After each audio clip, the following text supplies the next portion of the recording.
Seynabou Nelson jigéen ju mën góor jàmbaar dëgg sister maa ngi lay nuyu di la big up di la ne welcome partager leen vidéo bi du ma mën a dugalagum intervention partager leen vidéo bi dama am un petit j'arrive pas à me connecter sur mon ordinateur am na loo xam ne il faut ma def ko pour ma connecter wu sama ordinateur parce que gars yi dañ may jiima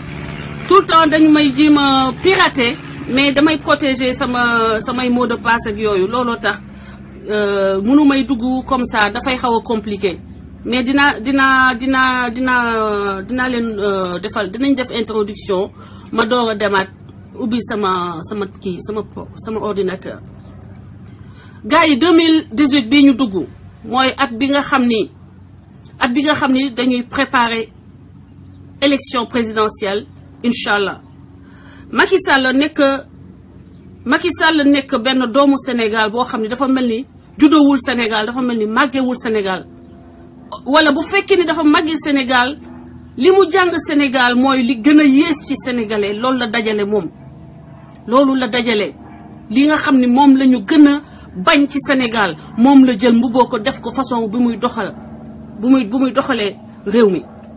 réewu Sénégal nekk léegi réew boo xam ne boo bokkul ci Macky Sall boo jegewul Macky Sall dootoo am droit dund boo nekkul xaritu jabaru Macky Sall boo amoon quel que soit les diplômes que tu as tu ne seras promu nulle part boo raamalul Macky Sall ak ay dagam doo bokk ci Sénégal boo nekkee dagu Macky Sall lu la neex nga def lu la neex nga sàcc ku la neex nga dóor bu la neexee nga violer toutes les lois possibles et imaginables loi boo mënte violer ñu ne la alhamdulillah demal toog dara du la ci fekk te loolu di jikko Macky Sall sama gars yi ñun juumte bi ñu def première erreur bi ñu def mooy ba ñu demee ba xool koo xam ni dafa dem voter sans pièce d'identité ñu jël ko jox ko réewum Sénégal acte boo gis rek am na loo ci mën a jàngat bi ñu waroon a def ci acte boobu Macky Sall def mooy mu marcher sur la constitution du Sénégal marcher sur les lois du Sénégal pour voter moom donc benn doomu aadama mu jaral ko mu violer toutes les lois qui ont été établies en matière de vote parce que loolu la bëgg a def mooy ni dafa bëgg a voter mu dem force bureau de vote bi jaay doole ña fa nekk te ñooñu nag loolu mu nekk benn symbolique bu grave parce que boo leen seetee Sénégal tey mun nañu wax ni que acte boobu Macky Sall defoon jour boobu ci bureau de vote bi dugg ci bureau de vote bi sans pièce d'identité voter en face mu am ay sénégalais yu toog ci bureau de vote bi accepter loolu c'est exactement li nga xam ni mooy xew tey c'est-à-dire que ce jour-là si Macky Sall a pu voter bu leen wooteegum si Macky Sall a pu voter ce jour-là c'est parce qu'il y a eu des Sénégalais qui ont démissionné parce qu'ils étaient au moins dans ce bureau de vote au moins une dizaine de personnes qui ont assisté à cette forfaiture et qui ont baissé les bras démission boobu moo permettre jour boobu Macky Sall violer nos lois dem voter sans pièce d'identité démission boobu mooy démission bi ngir xam ni tey moom la gars yi di def au sein de l'administration tout ce que compte le Sénégal d'experts de citoyens de patriotes qui acceptent d'assister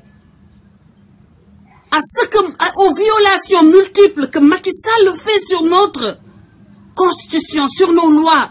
sur notre conscience collective. Maanaam ñun dafa am ay yoo xam ne ñun dañ ko màggandoo am ngay war a am respect par rapport ak ki nga xam ni moo la yar ki nga xam ni moo la def nga doon nit ki nga xam ni moo la tette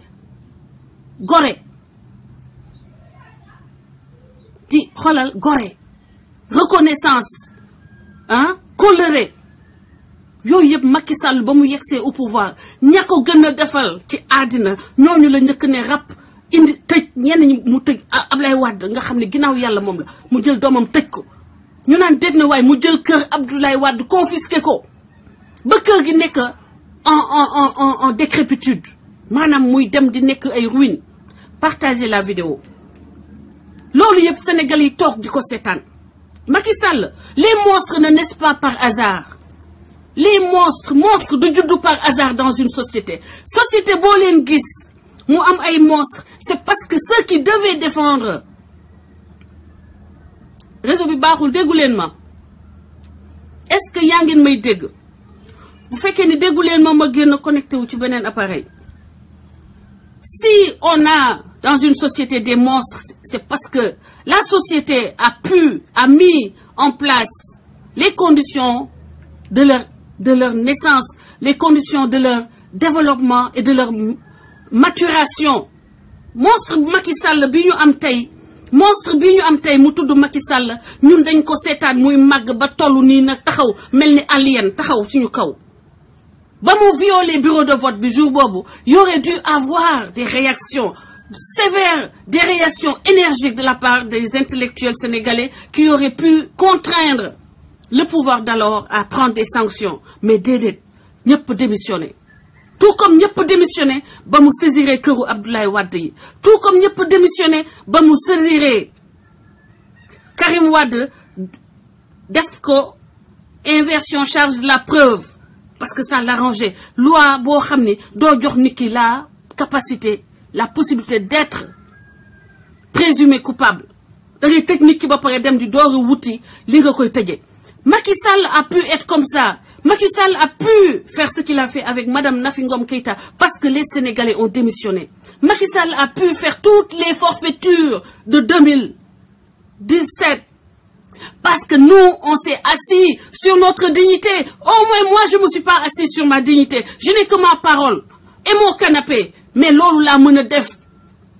Ci loolu foofu la sama doole yem. Ñeneen ñaa ngi nekk ci biir administration bi di accepter que Abdoulaye Sylla di dem di récupérer suñu xaalis di ko dem di ko ubbil doomu Macky Sall ay compagnie à Dubaï, Qatar, dans les Émirats Arabes Unis te duñu wax. Yaa ngeen toog di seetaan. ñuy saax-saaxee alalu askan wi doo leen wax. C'est vous, par votre démission, surtout vous les intellectuels. yaa leen tax ba tey le monstre Macky Sall a pu exister. Yéen la partagez leen vidéo bi objectif 500 partage parce que jarul may toog di wax bu fekkee ni ñii tax may xeex duñu sax partager ñemewuñu sax partager vidéo bi pour que maximum de sénégalais jot ci ñu xam ni que jóg jot na. Parce que lii may def ni mën naa ko bañ a def fii ma toll nii mani la ku jógee sax New York balaa yegsi fi 6 heures de temps lay def te nag ma mën fee nekk tout le reste de ma vie sama yaay rek xanaa li mu nekk Sénégal te duma sax soxla ñëw seet si Sénégal ndax fii amul gis ngeen décembre la ñu nekk maa ngi nii naaj baa ngi ne fang maa ngi ñàkk décembre maa ngi fi soxlawuma naaj sedd sonnalu ma manqué wu ma espace manqué wu ma lekk manqué wu ma naan manqué wu ma sañse manqué wu ma dara lu ma soxla maa ngi sant yàlla bu baax donc su may wax fii bay ñàkk di wax di sonn c'est parce que j'estime qu'il y a une responsabilité partagée. L'élite de ce pays doit se lever et dire non au monstre Macky Sall. Arrêtez leen di démissionner si yéen li nga xam ne suba mooy seen kiiwu doom lii tax seen doom yi mën a tekki te bañ a sonn xoolal ñun ni ñu sonne suñuy génération. Depuis PS le monstre beneen monstre bu mag bi Ndiango Diane Cobra bu mag bi Ousmane Tanor Dieng lan lañu dajul ñun génération sacrifiée bi. Qu'est-ce qu'on n'a pas vécu nous la génération sacrifiée sous ces gens-là. Ousmane Tanor Dieng buy discours ça da ngay duñu seen discours doo ci sentir le cœur, tu sens que c'est juste des mots vides qui ne correspondent à rien amuñu émotion. man ñoom duñu wax bay wax comme ni may waxee nii wala ni Assane Diouf di wax parce que bëgguñu Sénégal. Macky Sall du waxee nii parce que bëggul Sénégal, c'est comme un robot.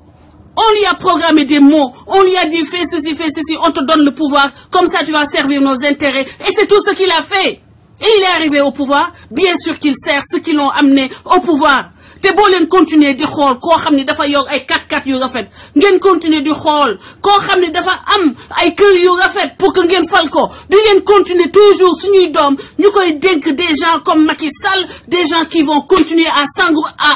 engraisser leur rejeton. À engraisser leurs rejetons, à engraisser leurs épouses, tandis que les Sénégalais meurent de faim. C'est pas ces gens-là qui vont pleurer parce qu'ils voient un vieux qui a l'âge de leur père porter une charge plus haute que sa propre personne. Di ko war a wàccee ci yoonu marché kii boobu noonu plateau man saa yu ma jaaree plateau sama xol day jeex ay mag yoo xam ne sama morom pap ñuy pousse ay chariot yoo xam ne bagage yi ñoo leen sut ñuy ñàkk tooy xepp wow kongu ñuy kuk ba doo leen xam doo xamante ndax ay nit lañu wala lu ñu doon seen yoon nekku ci parce que duñu jaar sax ci yoon yooyu bay gis coono askanu Sénégal man coono yooyu moo may rey su ma ñëwee Sénégal damay jooy ci mbedd yi di gis ay nit ñu feebar tëdd ci mbedd yi seen yaram yëpp nekk des ay cloque di wokkatu di sañee yenn yaram yi doo ko mën a dimbale boo wootee du kenn mooy ñëw dimbali leen fa la ñuy nekk ba dee. Et puis ces gens-là continuent toujours à vivre comme des pachas, à vivre comme des gens des princes canaris. Et vous êtes là tranquille à dire yalla baax na yalla dina ko faj. Pourquoi vous démissionnez? Pourquoi vous démissionnez, vous qui êtes capable de vous confronter à Macky Sall, vous les magistrats? Vous avez plus de formation que Macky Sall. Vous avez plus de base que Macky Sall. Vous connaissez l'État plus que Macky Sall. Yéen ñi génn ENA. Pourquoi ngeen di nangu bu jox leen ay quelques miettes yooyu est-ce que mën na yow seeni doomi doom non mënu ko li mën a yow Sénégal mooy système bu normal bu équitable qui permet ñu partager les richesses équitablement selon les critères de mérite mais pas selon les critères d'appartenance à un parti politique wala les critères d'appartenance à une ethnie ou à une famille. Le grand lourdeau là, le lourdeau de Guédiawaye là, qu'est-ce qu'il a de plus que vous? Quel mérite a-t-il plus que moi? Ban service le rendre Sénégal avant que son frère ne soit président? Boo xam ne yéen defu leen ko yéen ñi nekk dans la justice di xool di yor ay dossiers doo leen am ay moyens lan la leen ëppale ba tax tey ñu jox ko les caisses de l'État yéen ñëpp ngeen toog di ko seetaan ñu jox ko les caisses de l'État sénégalais. Plus de 200 milliards ci année 2017 voilà le bilan de Macky Sall. Excusez dafa am benn camion buy wàccee montagne bi fii ma dëkk montagne la donc buy wàcce day xaw a am bruit bi day foow mais lii mu jàll. loolu di firndeel fenkat yi waxoon ni que sama kër gi mënuma fi tabax sama voisin même kër yi la ñu yor mu ngi tabax kër moom. ci espace bi mu dese entre parenthèses on passe ci 2017 bi Macky Sall def na un fait jamais vu dans l'histoire du monde c'est-à-dire un gouvernement qui va mentir à un autre gouvernement pour extrader un fils de son pays quelqu'un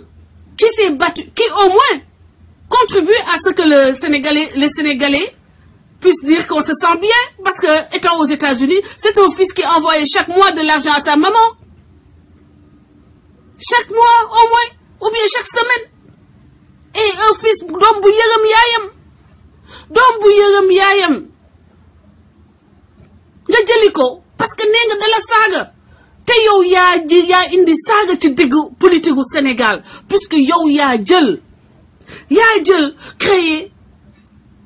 le fait que saaga nekk un instrument politique de premier plan au Sénégal. Macky Sall moo ko fi indi moo créé la radio il est midi la répétition est pédagogique wax naa ko plusieurs fois mais dama koy waxaat la radio il est midi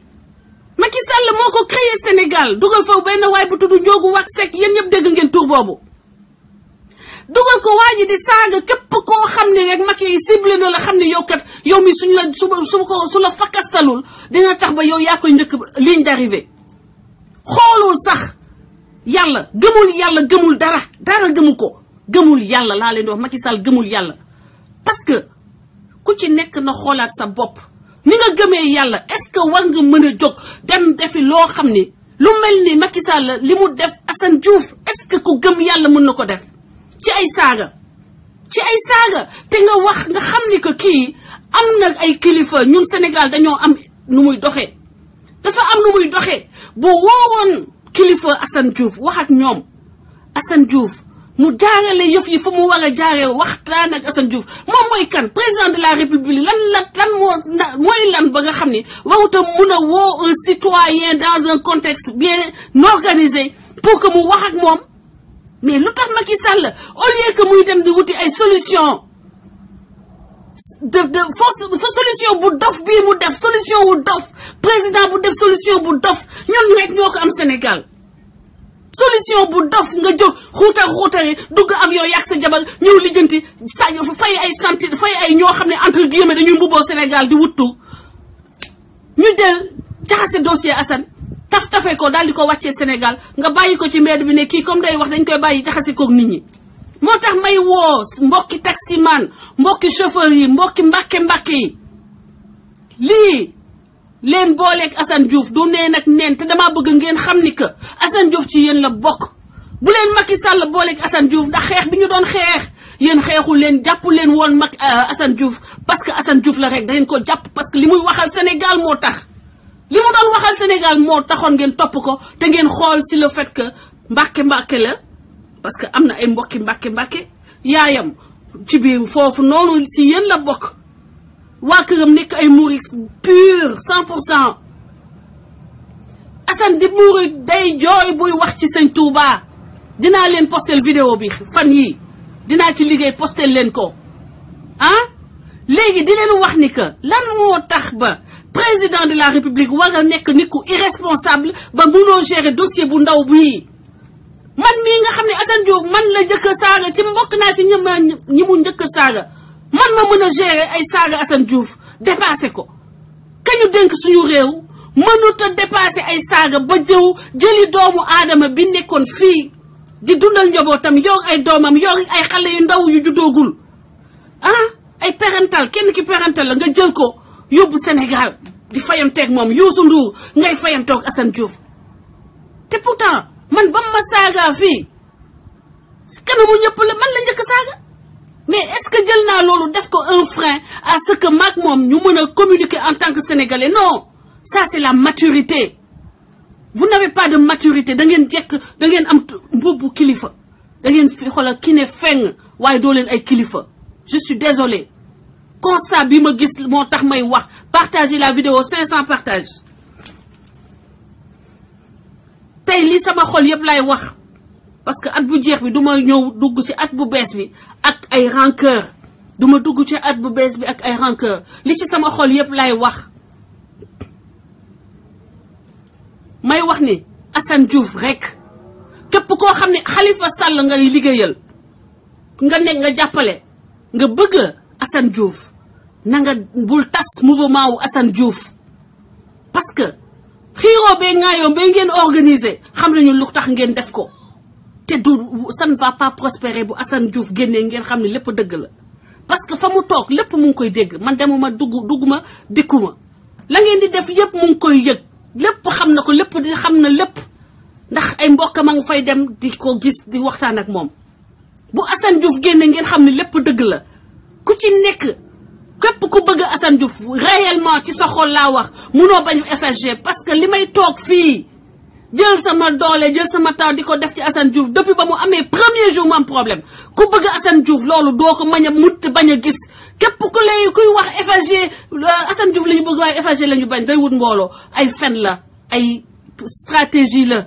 pale bee ko teg te ña ciy dugg di ci wax yëpp c'est des gens yoo xam ne soit ñu ngi liggéeyal ay parti politique ak seen leader politique mbubboo Assane Diouf bari na noonu Assane Diouf yoo xam ne sax tey ay yëre Assane ay photo Assane Diouf la ñuy sol pour nax askan wi ànd ak Assane Diouf ma bëgg ngeen ubbi seen xel yi bu baax du képp ku sol photo Assane Diouf rek moo ànd ak Assane Diouf te Assane Diouf xam na lépp lii yëpp waxoon na ma ko lii yëpp waxoon na ma ko parce qu'il est extrêmement intelligent contrairement ak yéen li ngeen xam li may liggéeyal Assane Diouf nag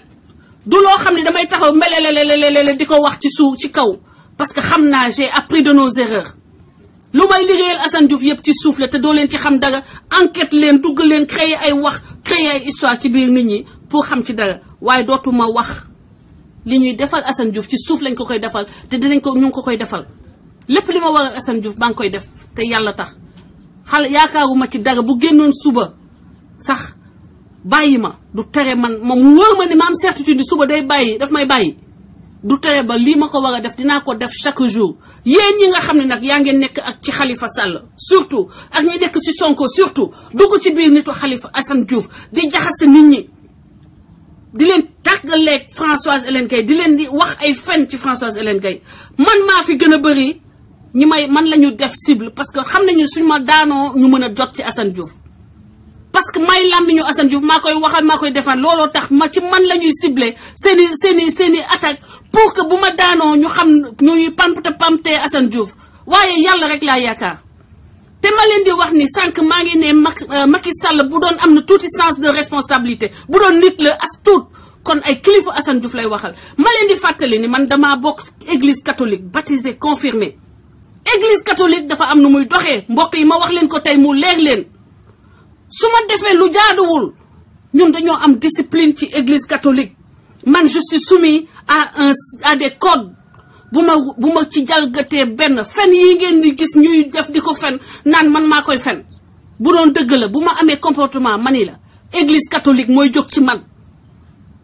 parce que je suis pas un électron libre man ci église catholique laa bokk te ñun dafa am justice laïque dañoo am droit am ay devoir man donc sama mbokk yi may seetaan na seen xel dal bés bu ma defee lu dul noonu église catholique ngeen di njëkk a dégg mu wax ci man mais église catholique dafa bàyyi ñu ku ci nekk ak sa discernement ak sa libre excusez-moi ak sa libre choix que ma nekk ci Macky Sall wala ma ñàkk nekk ci Macky Sall sama comportement du changer OFNAC du ma nekk la première catholique à être arrêtée par l'OFNAC ou la CREI bind leen loolu denc du man mi seen Hélène Gaye seen Françoise Hélène Gaye seen FAG du ma nekk la première catholique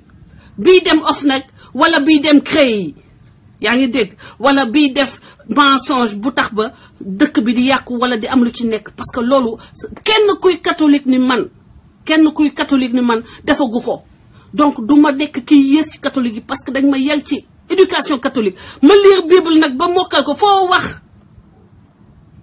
wax ci bible loo ma wax ci bible ma xam ko may doxee ci bible enseignement au Jésus-Christ enseignement église catholique li may def ni yërmande moo tax ma koy def ak enseignement bi nga xam ne bible def na ko ci man église catholique def ko ci man moo tax ma mën koo def malgré saaga yi te boo leen seetloo doo leen gis catholique yu bëri dugg ci politique ndax bañ lii may dal nii di leen dal man nag maa d'accord ñu may saaga ma continuer di xeexal Sénégal ba bés bu ma yàlla lii mission la bés bu ma yàlla génnee ci lii ma dem ci leneen ma nekk ci leneen te ci lu baax lay nekk ci laa mës a dëkk du ma nekk bind leen ngeen denc ko du ma nekk la première catholique bii dem OFNAC wala bii dem CREI loolu jeex na te dama am kilifa église catholique mooy sama kilifa bés bu ma wàccee yoon ñu tegaat ma ci yoon jaral Vatican tey su ma bëggoon su ma sëyee bëgg a tas sama sëyaat Vatican moo may jox autorisation dégg ngeen loolu mooy problème bi yéen gars yi wax bi ay ignorant ñooy wax waaye nañu wax ci Macky Sall nañu wax rek ci Macky Sall parce que Macky Sall moo fi nekk di toroxal askan wi amul xol coono yi mu daj ci àddinam yëpp mu defe ni peuple sénégalais moo ko teg te ña ko teg mu ngi noonu ponkalu monstre boobu tudd Ousmane Tanor Dieng ki nga xam ni raaba faata la li alman naan raaba muuta mooy façon picc boobu nga xam ni picc dafa am benn picc boo xam ni raaba la tudd en allemand bu juree day sànni Ousmane Tanor Dieng comme picc boobu la raaba faata laa ko tuddee parce que moom dafa jël Khalifa Sall boo xam ne moom daanaka doomam la kooku xeex bu ne xeexal na ko ñaata yoon le sauver son pas vacillant il n'a jamais été solide à l'intérieur même du PS Ousmane Tanor Dieng n'a jamais été quelqu'un qui a été aimé ou valeureux mais c'est Khalifa Sall et ces jeunes mooy ay ñoom Bamba Fall yii mu dàq tey ay ñoom Idrissa Diallo ay ñoom Barth Diaz ñii ñooñu ko sauvé démb ñooñu la jël c'est un raaba faata laa ko tuddee raaba muuta la allemand di wax mais kii maa ne raaba faata la parce que dafay jël ay doomam di leen lekk mooy animal boobu di lekk ay doomam dafa lekk ay doomam moom Ousmane Tanor Dieng ànd ak ay une bande de bras cassés ñoo xam ne bu bañu ba fii la ñu attaqué woon Khalifa Sall sonnal ko waaye ba ñu bëggee ñàkk seeni mairie dañoo ñëw maral ko ñu maral ko sama kanam RNS réhabilitons notre Sénégal revirement 360 degrés pour conserver leur fauteuil man lépp sama kanam la parce que ñëwuma ci xeex bi barki démb ñëwuma ci xeex bi ndax Assane Diouf daf ma fekk ci xeex bi ma gis taxawaayam mu neex ma jàppale ko waaw te nag ko xamul Assane Diouf bul wax ci Assane Diouf parce que Assane Diouf du nit koo xam ne ay waajuram sax mënuñu ko manipuler. Assane Diouf kenn mënu ko manipuler. Assane Diouf kenn mënu ko manipuler. sama gars yi pour en revenir tey wax sa xalaat la. Ousmane Tanor Dieng bindal leen denc keneen ki nu mu tudd le seul pleureur qui est à l'Assemblée kiy jooy rek Moustapha Niass keneen ki nga xam ni moom porteur d'eau la day yenu ndox rek jaayndoo ku ñëw président bu ñëw mu ne la jaayndoo yenu daw dans soxo ak son coursier Ibrahima Sène ñooñu tant que ñu ngi dugg ci fuñ li ñuy wax ci yëfu Sénégal tant que ñu ngi ci am kàddu Sénégal du dem Sénégal du bouger mètre Sénégal day continuer di suux ñoom seeni biir di gën a rëy seeni béjjaaw ñu koy dem di ko peinture pour mu ñuul seeni xolal mani duñu nitu dara ñooñu ñooy gangrène Sénégal. Macky Sall dommage ba mu ñëwee jëlul exemple Abdoulaye Wade mu jël Ousmane Tanor Dieng ak bras cassé bu mag bi Abdou Diouf ñooñu ñooy ay référence am ñooñu Sénégal dañu nekk Sénégal pour liggéeyal la France waaw loolu laay wax man te loolu moo am boo leen ko weddee boo leen may yónnee ay sax yéen xanaa xamul leen man damaa dem ba ma nekkee 12 ans laa commencé compétir man je suis une fille de Thiès une fille du sport bu compétition damaa compétir ba damay nelaw di compétir et je suis Capricorne damay nelaw di compétir. C'est-à-dire que boo leen may compétir damay gën a kontaan boo leen may dugal ay affaire di def ay challenge lay nekk ci man da ngeen may pousser à donner le meilleur de moi-même. Partagez la vidéo maa ngi wax sax taluma partager donc di leen wax ni que 2018 bi yéen la 2018 bi yéen la du keneen xam nañu ni que sàcc la pare. xam nañu ni sàcc la pare c'est-à-dire que fichier électoral bi lay labaj carte électorale yi labaj na leen daanaka ba noppi résultat am yi defar na ko depuis 2014 teg day daal di ñab-ñabal pour génne résultat yi du am cohérence waaye ñamu teg ay ñoom bajo ñooñu mu teg foofu cour constitutionnel dañ ko koy valider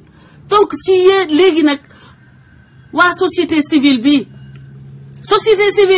ak les leaders des partis politiques yaa leen di xam ne que nouvelle donne am na de parce que ñun ñooy opposition radicale bi tey yéen da ngeen fa nekk rek di lam-laame na ngeen di boole nit ñi fi ñuy waxee ak Macky Sall parce que dafa mel ni yéen da ngeen xaw a ragal Macky Sall ñu wax ak moom na ngeen ñu may ñu wax ak fi ñuy waxee Macky Sall di teg ay conditions na ngeen ñu si boole man ak Assane Diouf laa wax parce que gënul lu leen ñu fi mu ne nii ëpp lu leen ñu mérite ëpp lu leen ñu mérite ci xeex bi parce que ñoo fi nekk l'aile dure de ce combat contre Macky Sall c'est nous. Partagez la vidéo. Après léegi lan moo am mooy ni que lii nii on ne va pas mettre le Sénégal en feu parce que nous aimons le Sénégal plus que eux. Eux qui n'ont fait qu'une seule chose. Ils n'ont fait qu'une seule chose, s'enrichir sur le dos des Sénégalais. maa ngi ubbi ligne bi gars yi ngeen wax seen xalaat parce que yëf yi aussi affaire ñun ñëpp la maa ngi ma tegal leen musique en attendant mu am ay kii ubbi naa ligne bi wax dugg leen wax seen xalaat léegi li nga xam ne that's true la raba muuta la Ousmane Tanor Dieng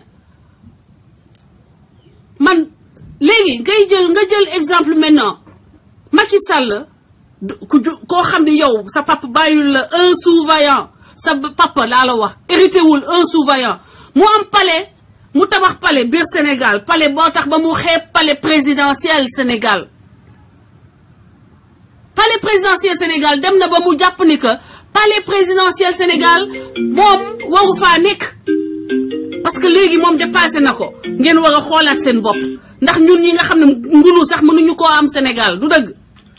war nañu xoolaat suñu bopp te moom bàyyi lu ko 1 franc lépp seen xaalis la ko tabaxee te nag na ngeen jàpp ni que boobu mooy 2e palais bi parce que bu dee man ku mel ni man moo ñëw au pouvoir kër googu dañ koy saisir na mu saisir moom def na ko wan nañu exemple bi saisir na kër Assane Diouf sax moom mooy nekk responsable gestion Macky Sall Assane Diouf ci boppam kese mooy nekk responsable qui gère dossier Macky Sall yi parce que kër googu noonu Ousmane mon frère reste en ligne kër googu noonu suñu xaalis lañ ko tabaxee te dañ ciy teg loxo comme na mu tegee woon loxo kër Abdoulaye Wade dañ ko ciy teg ñun dañ ciy teg suñu loxo te duñ ko teggi de du nekk ne parce que Abdoulaye Wade ñëpp xam nañu ni kër googu moo ko moomoon avant mu yegsi au pouvoir Macky Sall a osé mettre la main là-dessus donc ñun bu ñu yegsi au pouvoir kër Macky Sall boobu dañ koy teg loxo xool xayma af bagaasu Macky Sall yi ba pare bu ñu paree kër googu ñu def ko deuxième palais petit palais boobu noonu muy dugal kooku di ko engraisser à nos frais Abdou Diouf njool bu ñàkk njëriñ boobu mu fay dugal di ko engraisser di ko jël suñu xaalis ñun dañuy jël petit palais dañ ko boobu mooy nekk petit palais kër Macky Sall boobu waaw petit palais ñu def ko mu nekk salle des banques war xawma lu mu mënti nekk dina am lu ñu ci def de plus intelligent et de plus rentable pour le peuple sénégalais parce que ces gens n'utilisent même pas leur cerveau pour servir les Sénégalais. Go ahead my brother Ousmane maa ngi jox la parole à Ousmane Norvège un combattant de la première heure jàmbaaru mouvement bi maa ngi lay jox la parole Ousmane. salaamaaleykum maa ngi lay bëggee bu baax a baax. maa ngi lay remercier. di nuyu ñëpp ñi nga xam ne say followers lañu yow. góor ak jigéen Ousmane gëj na dugg yow. maa ngi si sa dégg naa sa wax. kontaan nañ ci yow mais dafa am loo xam ne moo tax tey ma dugg pour leeral ko. loo xam ne dama koy leeral François Hélène Gaye ma may la rek nga may ma dëggal. parce que man ñun dañuy dul ay naafeq. ñun dañuy xam sa combat ànd ak si sa combat jàppale la. dëgg la soo nekkoon loo xam ne doo neetul dëkk ñun duñu ànd ak yow. mosoo ñu fay xaalis mosoo ñu jay François barke Serigne Touba bi ma gëm. nga gëm Jésus Christ. nga gëm yonente bi barke Cheikh Mouhamadou Fadal mosoo ñu fay mosoo ñu wax di yow dañu naan conseil. nga ne ñu bàyyi saaga ñu bañ. bàyyi la moo yow ñu bàyyi la ñuy wax. tout le conseil nga ne ñu bàyyi leen saaga yi ñun ñoo bañ jël suñu responsabilité ça yow bu ñu la toppoon ñun ñu mës a saaga parce que lu baax nga ñu mës a wax. léegi daf leen ay débat d'idées ñun ñoo créé suñu ay groupe xorom. Assane Diouf dénir ko. yaa ngi dégg. yow lu baax nga ñu mës a wax. mosoo ñu wax lu ñu def lu bon. donc ñi nga xam ne dañoo bind ñu ne ñuy wax ci man damay jaay ci tër Mohamed Anne yoo lay wax. bu ko may buzz waaye koo xam ne mënul am table télé bu baax. nekk Sénégal nee na Amérique la juddoo mënul am table télé bu baax mënul am télé bu baax bëgg a régler lenn Sénégal lenn lu muy lijjanti Sénégalais yi. yow dama bàyyi bu ko tudd bu ko may buzz please move on si may buzz. dana ko may buzz tey dafa sama photo dugal ko YouTube. don't worry dugal ko internet maa ko Samet waxoon Macky Sall mu jël avion mu ñëw Norvège mu teg Ousmane Sow. barke seen Fall Ousmane waxoon nëbbatuuma ku def vidéo wan ko YouTube kooku du koy nëbbatu. Samet nee naa la yow dootoo am jàmm li la desi si sa dund. François Hélène Gaye ñun ñoo ko bëgg suñu xol muy jigéenu Assane Diouf wóolu ko dégg ñu ko ku laal François dinañ dal sa kaw ñun groupe xorom ñoo tey may wax fii dama koy wax may ma ko dafa saaj suñ broda ci Boston Turquie Souleymane fa lay jóg suñu jigéenu xol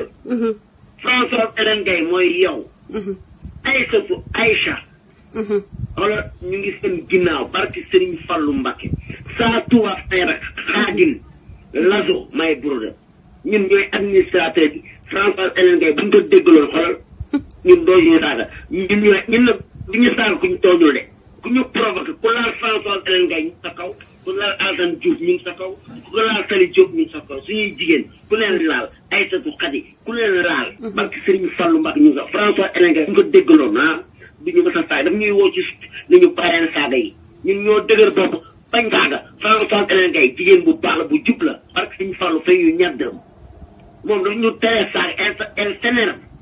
li ñuy saaga daf koy metti mu ne Assane mu ngi ci biir bàyyi leen saaga yi jàppale Assane mu génn ñoo ko ñun du ñu mës a bàyyi saaga parce que ñun ko contre Assane xoolal dañ lay xorom sa ndey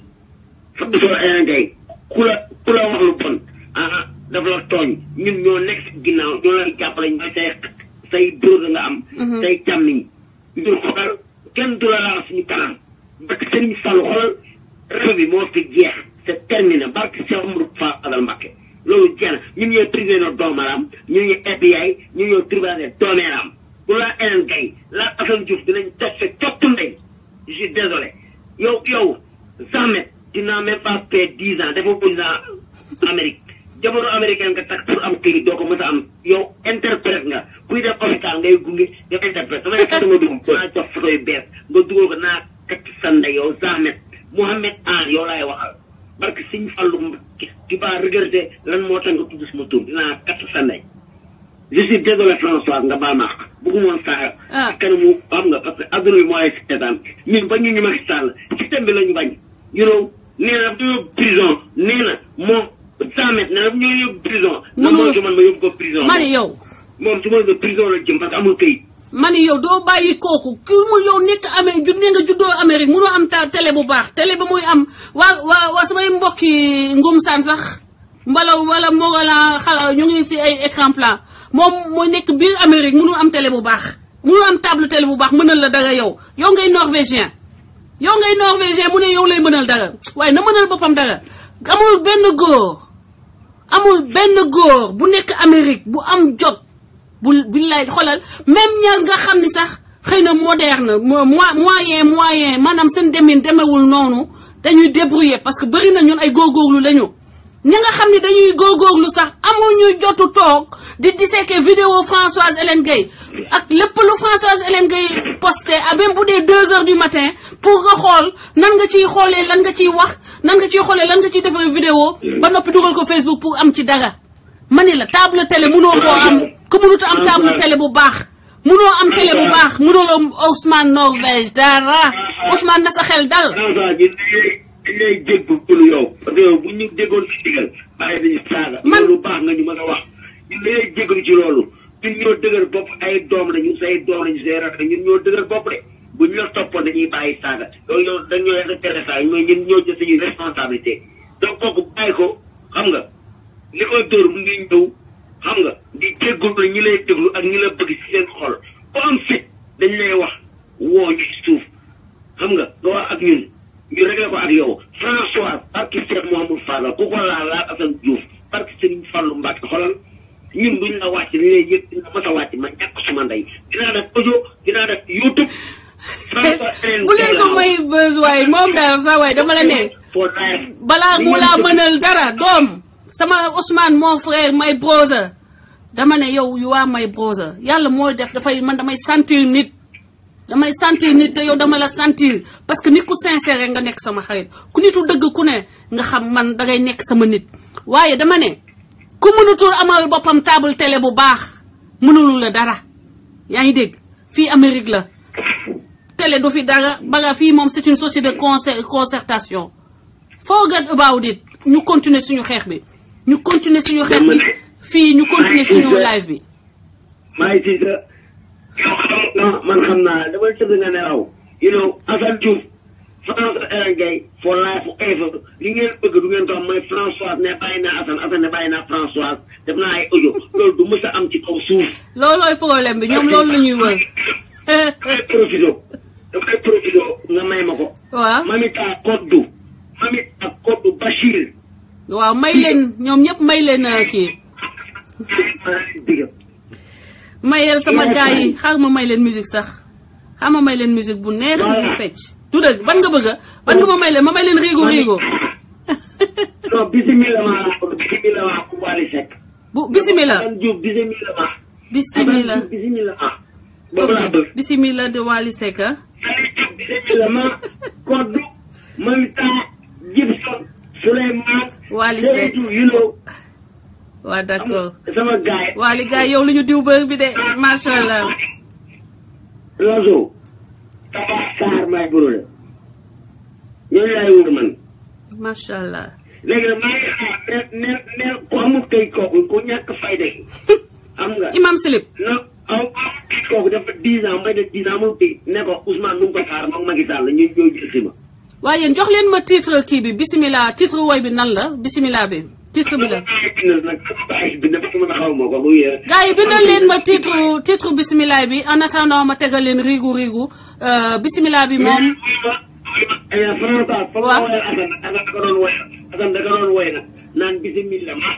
mu wax après ma delluwaat en musique pour yéen sama gars yi. One Love Modou Galsen. maa ngi jégalu xaw ma nag sama kii bi connexion bi ñëw na. leer na bu baax a baax ñu ngi lay dégg may projet. waaw man dañ ma piraté te maa ngi nuyu ñëpp nag gars yi nekk.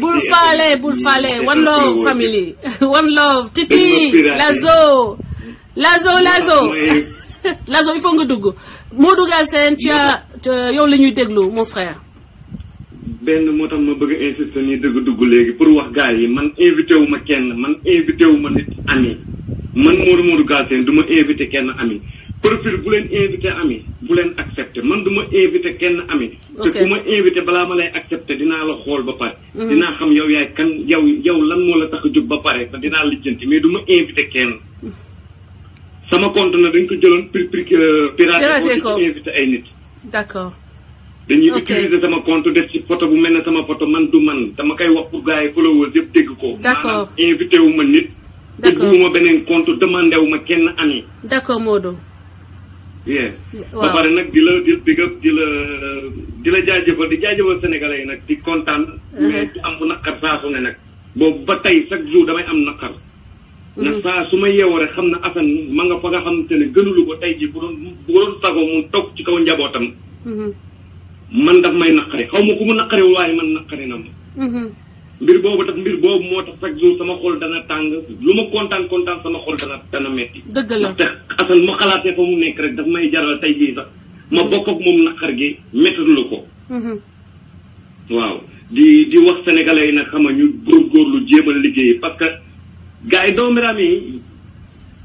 maa ngi dégg ab nit taxaw naan ay 2017 bii. 2018 bii du moins 2017 bi nañ ko saaga 2018 bi niñ ko bëgg a kenn saaga. man bàyyeeguma xorom te xorom bu ma ko bàyyee doomeraam yi jóg ci saa yu ma xëyee danaa xorom ndey seen job bu ndey ñoom ñëpp kaw ba suuf képp ku ma xoromal sa job bu ndey dañ naa taxawaat xoromal sa job bu ndey ba nga yaakaar ne damay bëgg dee. man baalewuma kenn rusuma kenn man duma nit ñi souffrir yooyu ñooñu nga xamante ne nekk ay atukaaw amuñu benn njëriñ gi nga fii man su ma amul sa xaalis xolo naa sante yàlla am naa kayitu almaa naa ko sante yàlla. buñ jógee taxaw ci internet bi di influencer sénégalais yi di leen wax yoo xamante ne amul benn bopp amul benn génn ñoo xamante ne tekki wuñu dara ay ati yàlla nga génn ko ci dëkk. dem ci beneen dëkk boo amul sa xaalis nga am statut bu baax. nga am statut bu baax mais amuñu benn statut bu baax ndax lii ñuy def nii moom lañ def muy liggéey. jéemuñu avancé ba pare nag di ci pousse sénégalais yi ne ban leen ci fekk nag. na sénégalais am pullo am xel di toog di ànd ak seen xel di conscience ay toog fi naan Modou Galsen oto boobu noonu mënu koo jënd ak yooyu yëpp ay affaire waxi fen la ay affaire yu fen la même bu amee sax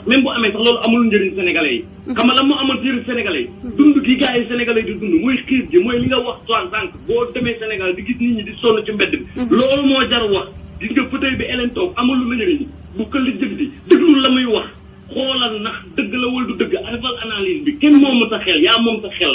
mu neex analyser dëgg la na sénégalais yi ibbi seen xel gis nga nit ki bu mu la téyee wax la rek wër la di la indil ay affaire nga koy gëm lim la wax demal nga gëstu ko lépp lu ma wax wala Françoise lu mu wax ku ko mënul gëm ku ko nanguwul gëm demal defi ay gëstu ñun neewuñu la gëmal par force de mais demal defi ay gëstu loolu la Assane Diouf doon wax da lay yee ba pare nag nga dem gëstu xoolal sa bopp booy gëm nag nga gëm boo gëmul nag yaa xam mais bu ñu wax bëri rek nga bàyyi bu mu gën saaga ndey nit ñi di xas nit ñi di daggalaate di saaga ndey yaakaar nañ yéen ñi bàyyi nañu man bàyyeeguma 2018 bii nag xam naa mooy raw 2017 bii paase dinaa xorom ndey seen job bu ndey ñoom par benn man Zahmed préparel Zahmed surtout buur na gaa ñi préparé ñëpp képp ku ma xoromoon sa ndey 2017 xam nga la 2018 bi daa xorom sa ndey xorom sa baay xorom sa maam ba pare jël lay Macky Sall teg ka ndeyam ca kaw kooku moom lañ ñëpp préparé maa ngi ñëw. jaajëf waay li dugg laay moo tax ma ne xaaral ma. yàq naa comme suba yow suba. wala ma génn man mën naa génn léegi man booy dugg live mën na de. non duggal live dugal live instant sama compte bi dañ ko piraté dañ ma piraté nii léegi nii la yàggul diggante bu gàtt mëntuma am accès sama compte. da ngay changé problème compte bi dana tijjee ko waat dinaa ibbi waat live. mais li may xamal sénégalais yi mooy ku leen invité Modou Galsen du invité kenn invité tuma kenn. du ma demandé kenn an man soxla ma ay an yi ay patriote laa soxla te patriote yi mën naa leen jeexal sama bopp bëgg leen bëggal leen tam bopp ma jël leen. dëgg la mais xoolal wuruma fii di wuri ay an yi. dëgg la Modou Galsen Sénégal la ma ñor Sénégal rek jërëjëf Assane Diouf xoolal jaraw rek François Hélène. merci beaucoup merci Wario jaraw laak Modou Galsen big up my brother jaajëf kontaan nañu. voilà donc képp koo xam ni patriote nga képp koo xam ni bëgg nga Sénégal ñu teg ko ci yeneen anam c'est-à-dire que li ñu génnee Sénégal lañ fa bëgg a jëlee amuñu doole nag amuñu xaalis bu bëri waaye ensemble nous pouvons yes we can mën nañ ko. Barack Obama bu ko gëmul woon du nekk le premier président noir des États-Unis sama gars yi c'est l'union qui fait la force. Modou Galsen, Assane Diouf forever, Ousmane Fata Sarr, Souleymane, Khadim, Satouba, tous ceux qui sont pour le Sénégal yéen ñooñu di xeex ci suuf maa ngi leen di big up ay ñoom Assane Diouf numéro 2 ay ñoom Bira woote woon nga sànq mais mënuma la woon dugal maa ngi lay nuyu Free Assane Diouf ak doomu Assane Diouf bi nekk Allemagne ñu ngi lay nuyu. donc képp ku bëgg Assane Diouf man bëgg naa la mais ñi bëgg Assane Diouf dëggantaan nag lay wax asalaamaaleykum. waa ñi bëgg Assane Diouf dëgg ñu ngi nii di woote. exactement mon frère na nga def. waaye maa ngi fi di la bëgg rek di taaxi. merci beaucoup merci kontaan naa. waaw maa ngi fàtte en plus vidéo bi dégg nga commencé. yoo xam nga si dara quoi xam nga. dëgg la maa ngi ziar di respecté xam nga ñëpp ñi nga xam ni ci lay déglu xam nga. merci jour xam nga yow mi nga xam yaa ngi fàttali jaww fi ne gisoo dara instant bi lu rek Sénégal jëm kanam. dëgg la nga si dégg lu nekk nag rek ci la saaga lu ne xam nga lépp ñun ñu ngi koy gis quoi chaque jour. dëgg la leneen di ko xool di dugg fii génn fii amul problème. bon man nag bi mooy deuxième fois xam nga may participer si sa live. ma ne ko sax mënuma côté boobu. dëgg la. mais damaa bëgg a wax ni lenn rek. gis nga saa yi yëpp luy jeex la. bu kenn boy ñuy saag. kooku ci leen di saagaloo ba pare ñu leen di saagaloo mooy président bu Sénégal mais li mu ta am. effectivement. dana dem ci kaset bi tuuti ay at ci ginnaaw est-ce que nag ñu rek dina am ci toog si Facebook bi mën a wax dara ba boole ci saaga mais mosul am. mais ñu demee nag ba président bu jël Sénégal bu fekkoon sax wala demi bi sax ñu ne non. merci Mamiche. on peut dégg kenn. mal dara doxu fa. xam nga. yaa ngi koy wax léegi gis nit ñi di feebar di dee si biir amuñu lu mu lekk amuñu lu mu ay millions. Sénégalais sonn nañu. waaw yaa ngi dégg ministre bi tamit yóbbu fa ay loolu jeex mais xaalis boobu suuf xaalisu culture bi xaalis bi nga xam ne waroon nañu koo jël xëy na bu ñu gersoon pour di taalibe yi bu ñu gersu ci ubbi ci sax benn usine sax même kii suñ Sénégalais ci liggéey sax suñ ko def mais jàpp xaalis bi mais ay boo mais loolooy problème bi amuñu c'est-à-dire dañoo sentirul coono askan wi ñoom sentiru ñu que askan wi mais nan la ñu mën a dundee nekk à l'aise avec toute la misère qui les envahit qui est autour d'eux bu leen di c'est-à-dire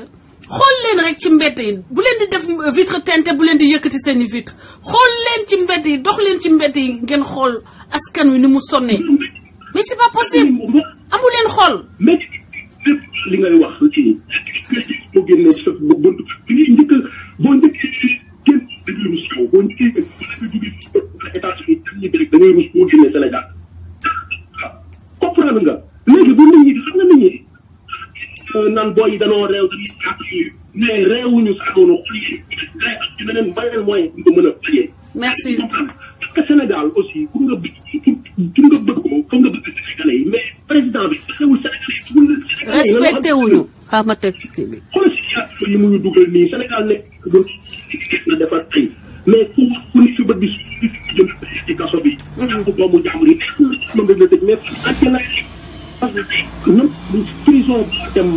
fii ngi fa macha allah loo xam ne nii jar nañu jàpp leen di leen ay at nag fàtte leen xam nga comprendre nga di leen maltraité tey amata la seen famille du ci dara gën a duñu mën def dara pour seen dëkk seen famille moom chaque jour ñu ngi fi nekk ñu ne nanguwunoo mettre Sénégalais yi rek di sonal boo saaga ñu daal sa kaw ni yow lan moo tax ngay révolté lan moo tax dëgg la en tout cas dañuy le combat continue dañuy continuer saaga yi dañu na ngeen xam ni que benn affaire moo am man saaga sax dama xaw a kii mais le problème mooy saaga yi sax dafa arrangé Macky Sall parce que xamal ni que naka bi nga teg Sénégalais yi bu ñu saagawul woon xëy na ay gànnaay dañuy jël tey jii am na dëkk yoo xam ne tey bu fekkoon ni seeni doom yi dañu doon saaga plutôt que ñu jël ay gànnaay xeex ak ñoom moo leen di gënal. C'est une forme de lutte parce qu'on ne veut pas prendre les armes dans d'autres pays nit ñi ay gànnaay la ñu jël dugg xoolal on a vu en Italie les brigades rouges on a vu ailleurs partout dans le monde fu ñu noot askan wi comme ni ngeen def Sénégalais yi xale yi waa dëkk bi dañuy mujjee jël ay gànnaay xeex ak politiciens yi léegi saaga yi la gi xale yi jël parce que li nekk seen xol ak li ngeen leen teg dafa bëri delloo leen seeni xel defaraat seen toogaay. ah nen pour l'instant parce que instant bi jeex na de parce que seen Tuubaa xol yi jeex na tàkk comprendre nga jeunes yi amuñu da ngay retraité parce que Sénégal dafa nekk dara loo war a jàpp. gis nga juddu retraité xam nga loolu doy na waar. garaawul naa la bàyyi quoi parce que xam nga rek li ma lay wax rek li fa nekk lépp kenn mënu koo wax xam naa peut-être am na patriote yu war a dugg aussi wax maa ngi lay di la si continuer di la suivre quoi jàppal ko. merci beaucoup et jamais découragé. merci. xam nga parce que nag PDS mënuñ ko ne di wax ci fu ñu xool ëllëg mooy gagné. merci mon frère. Le combat continue. Ok, merci. La lutte continue. Di wax gars yi jëli leen seeni carte wax leen ñi leen jege ñu jëli seeni carte képp koo xam ne yaa ngi may déglu demal jëli sa carte xeexal jox sa carte ak nu mu mënti demee képp koo xam ne yaa ngi may déglu mooy ni gis nga sa bopp ci li may wax parce que yaa ngi koy dund man li may wax sama xol lay jógee parce que lépp dama ko dund. amul ci këru àddina benn politicien boo xam ni tey maa ngi wax ak yow mbala yaa ngi may maak yow mës nañu jokkalante waxuma la xaalis sax waaye leetal politicien bu sénégalais bu ma joxanteel leetal amul bay yegg ci ay joxalante ay xaalis te man kenn du ma xool sax di nuroo ku ñuy jox ay enveloppe man defe naa ne buñ may jox man duma ku ñuy jox ay enveloppe duma ku ñuy jox ay yëfu ay weccit duma jëlkatu weccit parce que xanaa nit ki xanaa bu la wuuree nu mu la gisee rek noonu la lay ëwalee di wax ni que 2018 bii mooy at bi ngeen di gagné génnee Macky Sall at bii ngeen di génnee Macky Sall palais te chaque jour boo leen xëyee war ngeen jublu ci li ko fiy jëlee mooy waxtaan ak seeni mbokk.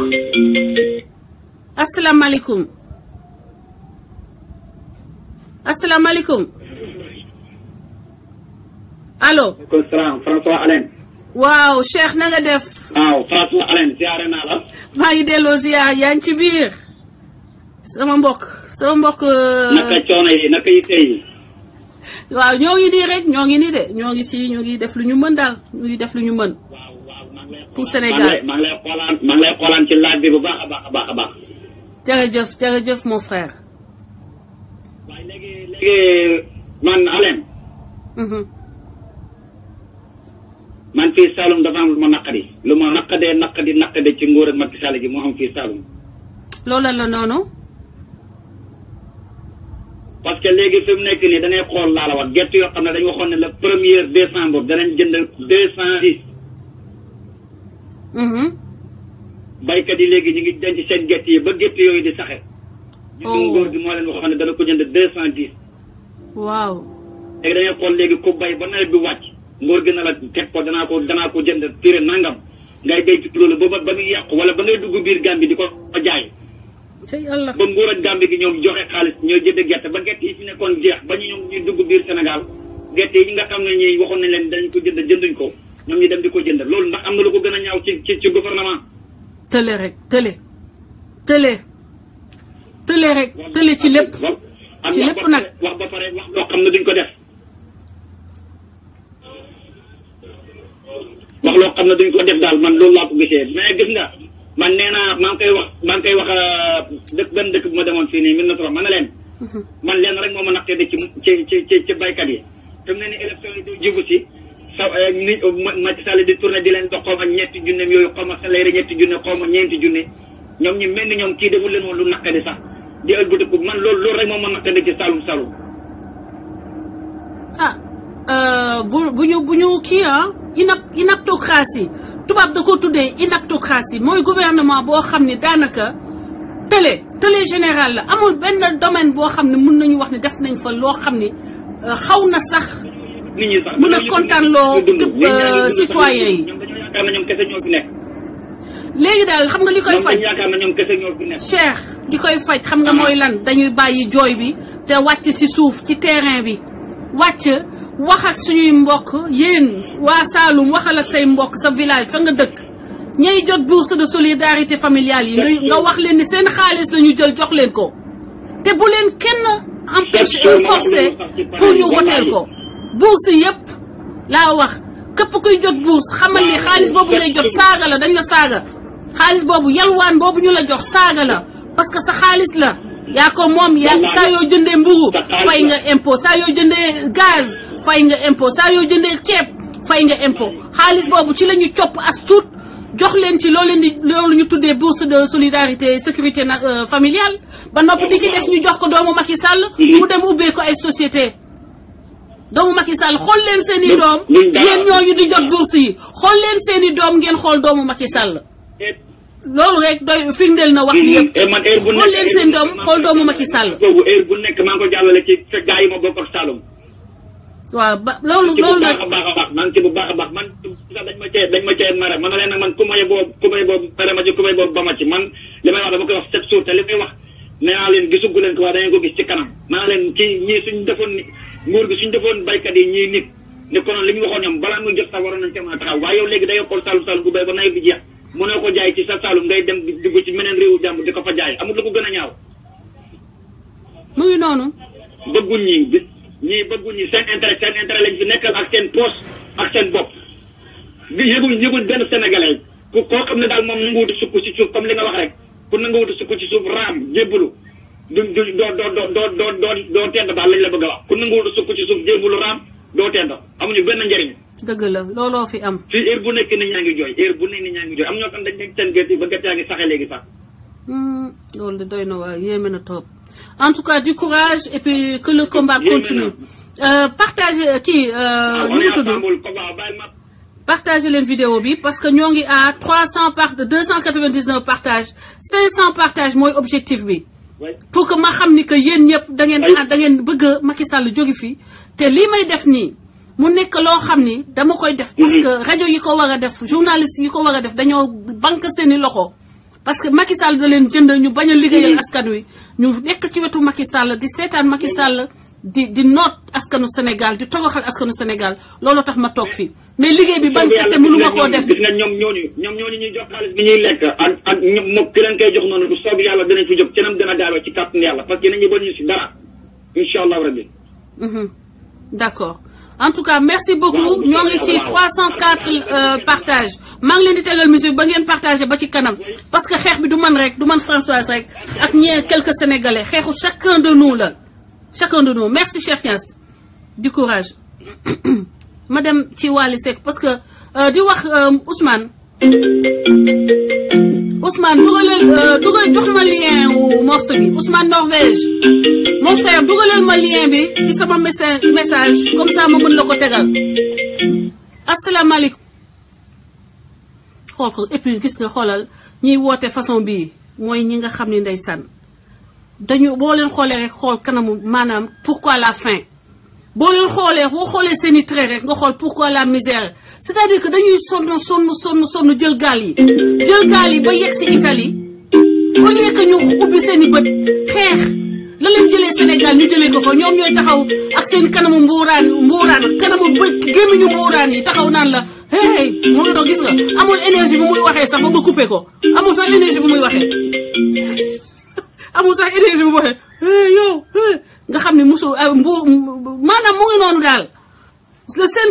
syndrome de Stockholm baadoole yi rek baadoole yi ñooy gën a jàppale nguur ki leen di noot même fii Amérique loolu daf fi am c'est-à-dire que pauvres yi ñoo fal pauvres yi nga xam ne ñoo amul benn intérêt pour que Trump falu ñoom ñoo ko fal te Sénégal noonu lay demee boobu gémmee ñu mbuuraan yi saa yu ma buñ ma saagaa ba ma dem seen profil su ma xoolee seen profil yi rek damay jooy parce que damay mere sama bopp damay bëgg a toog rek di pes sama bopp parce que damay ne nan nga def rek lan moo tax rek ngay xeexal Sénégal ba ay façon golo yi di mën a wax ak yow ba naan dañ lay saaga chaque jour loolu moo may dal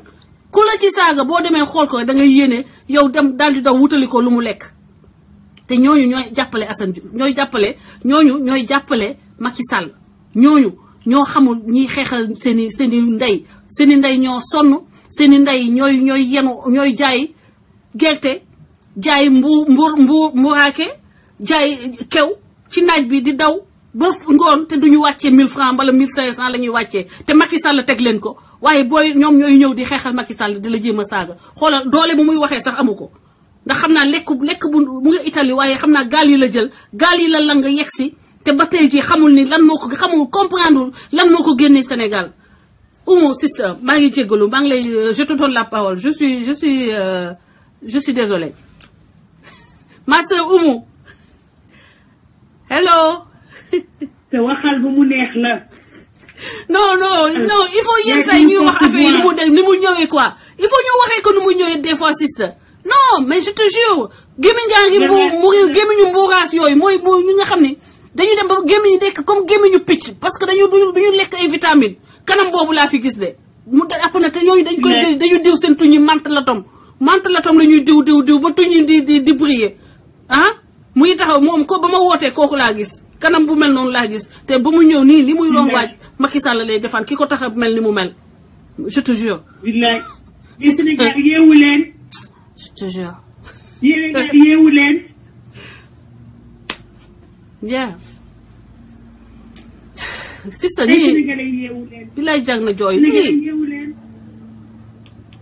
di leen naqari Macky Sall moo leen ko tag. wallaay. naqari Macky Sall moo leen ko teg. du ñun de ñun nag eneen mooy suñu porte-voix